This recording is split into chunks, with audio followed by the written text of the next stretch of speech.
The FNAF movie is on the horizon. With more leaks and set images, we're getting closer to an actual FNAF movie trailer. But before the FNAF movie release, what do we know about the Five Nights at Freddy's movie right now, in this moment that I wrote it, not that I'm filming? Well, that's what we're exploring today, so let's do it. And be warned, there are potential spoilers ahead, and actual spoilers, alright? You have been warned. Beware. Alright, let's do it. In at 10, Freddy Fazbear's. While we might have already had a real Freddy Fazbear's Pizza with the delivery service that Virtual Dining Concepts was working on with Scott Cawthon, that was seemingly cancelled or postponed for the time being at least, possibly due to the movie. However, to make up for it, we did get set photos of the Freddy's location for the FNAF movie, or at least one of the Freddy's locations, since there could be more than one. But the one that we've had shots of right now is abandoned in the context of the movie. We originally got pictures of the facade being built, and then we got to see the actual sign and finally the finished set. Apparently people online were upset with the sign, which I can kind of understand, but also don't find fair. Like, yes, FNAF is a huge series that could have had a more elaborate sign. This is basically what the Chuck E. Cheese signs look like, so obviously that's gonna be what they lean towards. Come on guys, okay? It's every fake Freddy's that anyone's ever made for a thumbnail, because it's basically just Chuck E. Cheese. It's also since been taken down since they finished filming with that location. In at 9, Bad Cupcake. The current working title, or as some say the production title of this film, is Bad Cupcake, which is clearly meant to be a reference to Carl the Cupcake, Chica's faithful consumable companion. I say consumable because, well, Carl is a cupcake and I'm the faithful companion that isn't a food product. Well, unless you buy me dinner first. The title of the movie isn't actually Bad Cupcake. That's just the title they use as a way to protect the movie. So casting calls, booking locations, and all of that is done using the Bad Cupcake moniker. But considering it's the working title, I guess there isn't really going to be much significance with the plot. I don't think that Chica will be a key player in this, despite Susie seemingly already being cast, but it's probably just going to be like for a plot development thing because she's been cast as Ghost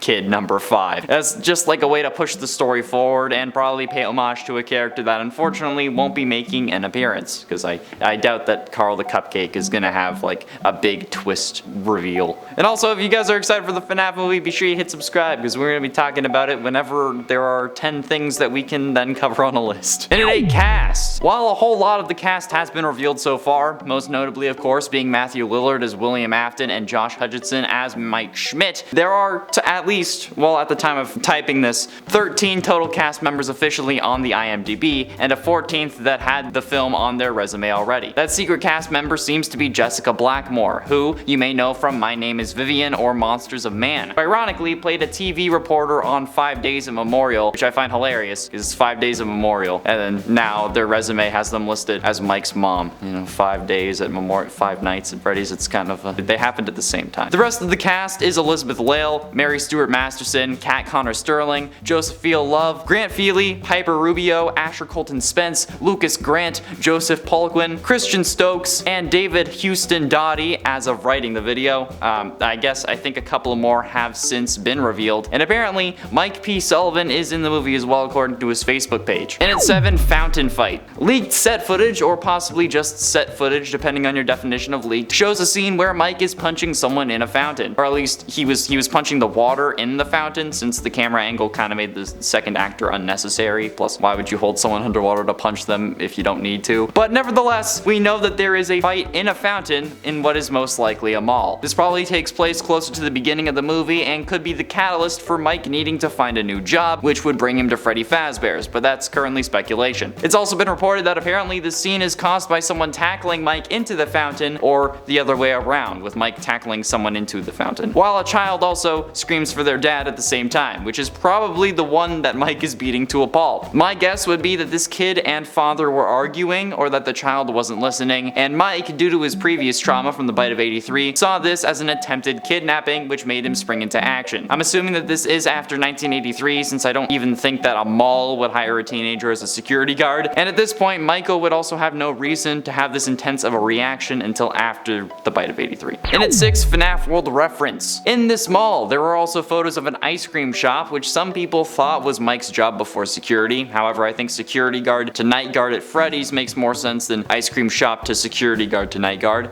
You know, this isn't like Ant-Man after all. Mike isn't gonna be working at Ben & Jerry's and then don a Springlock suit to become a superhero. But the name of the ice cream shop is creatively Ice Cream Parties. because, you know, I'm surprised it's not Ice Cream Parlor. And while it could have been a Chica-themed joint, it's not, because, you know, copyright within the universe. It's also not in the style of any stores from the Pizzaplex, so it's not going to be taking place there. But it does feature Chica's Magic Rainbow from FNAF World as its mascot. It's not really anything deeper than that. It's just a reference to FNAF World, which honestly I love, okay? Like, out of all the things to reference, FNAF World is probably one of the most interesting things that they could have, since after all, the clues from FNAF 3 on how to get the good ending are put in place because of FNAF World. So it's already a meta game within the FNAF universe, and now it's being referenced in the movie. So maybe this is a bigger detail than we could even consider right now. Yeah, time for the FNAF cinematic universe. Can't wait for the Avengers, which is just Ultimate Custom Night. Halfway through, into number 5, Ghost Kids. As I mentioned earlier, the Ghost Kids have been cast for the FNAF movie, or at least it appears as if the 5 Ghost Kids have been cast, but only 2 have been made official. Josephine Love is listed as Ghost Kid number 5, and David Houston Doughty is listed as Ghost Kid number 3, which implies that there are still number 1, 2, and 4. There are still a couple of unknowns at the moment as well, characters that don't have a name, or actors that don't have a character name.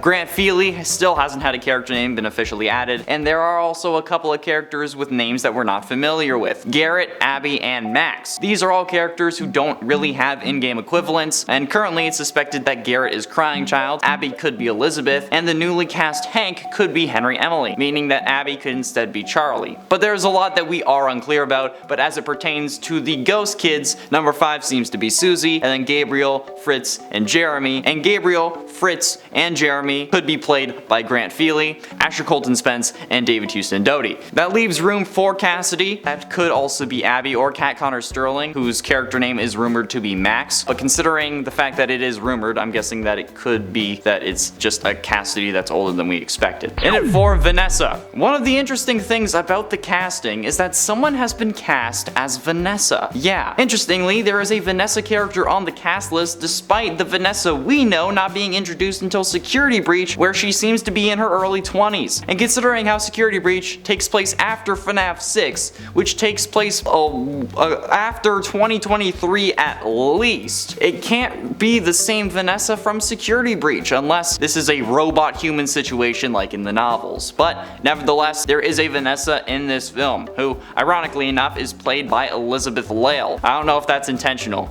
because there is a theory that Vanessa, or Vanny, was an adult Elizabeth robot, and that the Ruined DLC girl is a younger Elizabeth robot. But damn, okay, if that's not ironic, I don't know what is. Also, fun fact, I know Elizabeth Lail from playing Frozen's Anna in Once Upon a Time on ABC. Yeah. Anna to psychopathic serial killer bunny. What an arc. Getting close to the end, into number 3, sequels. Thanks to an interview with Matthew Lillard, who plays William Afton in the movie, we know that he signed a 3-picture deal with Blumhouse in regards to the Five Nights at Freddy's movies. So it's very possible that we get upwards of 2 sequels at least, which also makes sense if you look at it in other ways too. From a film production and marketing standpoint, trilogies have been a staple of various franchises for decades. The Star Wars movies came out in trilogies, Divergent, the Marvel heroes all get their own trilogies, not including team-ups, Christopher Nolan's Batman, Sam Raimi's Spider-Man, the list goes on. So, a trilogy of FNAF movies wouldn't be out of the ordinary, especially if the first one does well. I mean, if Sonic can get a sequel, I'm sure that FNAF will. And there's also the point that from what I've been seeing, it's possible that this movie is going to be including the first 3 games in the series, which would make sense if we're trying to base the trilogy off the 9 full games that have been released thus far. And considering how there's been a leak of someone who took a tour of Jim Henson's Creature Shop and saw Springtrap heads, I think that this has more weight to it. And the FNAF novels, which I'm sure also had an influence over the story of the films, are also a trilogy. So honestly, I think that this will do well enough that they're definitely going to get a trilogy out of it. And you know what? Jason Blum may even find the film so fun that he'd let another 2 happen even if they didn't do great, but I feel like they're gonna make a profit. But ultimately, in number 2, movie date. The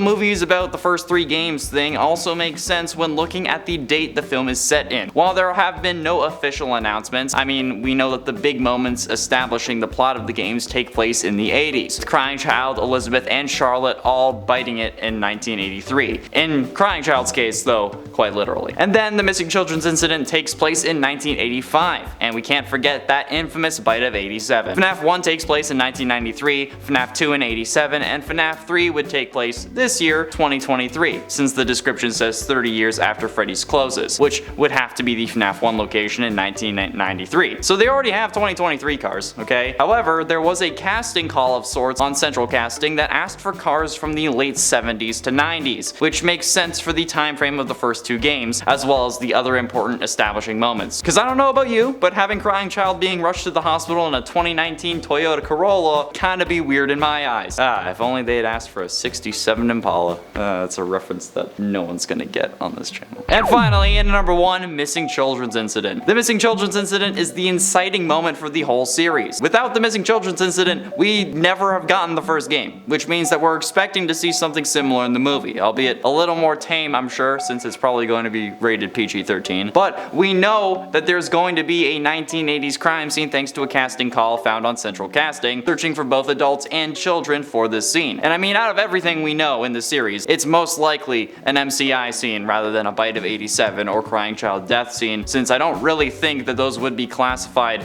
as crimes or crime scenes. I don't know. And thanks to the Fazbear Frights books, we know that the Missing Children's Incident takes place in 1985. So yeah, that's probably what this is going to be, and I hope that Oscar pops out of a ball pit real quick. And if you want to know more about like what else you were expecting to see in the FNAF movie, be sure you click the video that's popping up on screen now. Thanks for watching. Awesome. If it's not FNAF, so. Okay, well, let's play this FNAF. Oh yeah.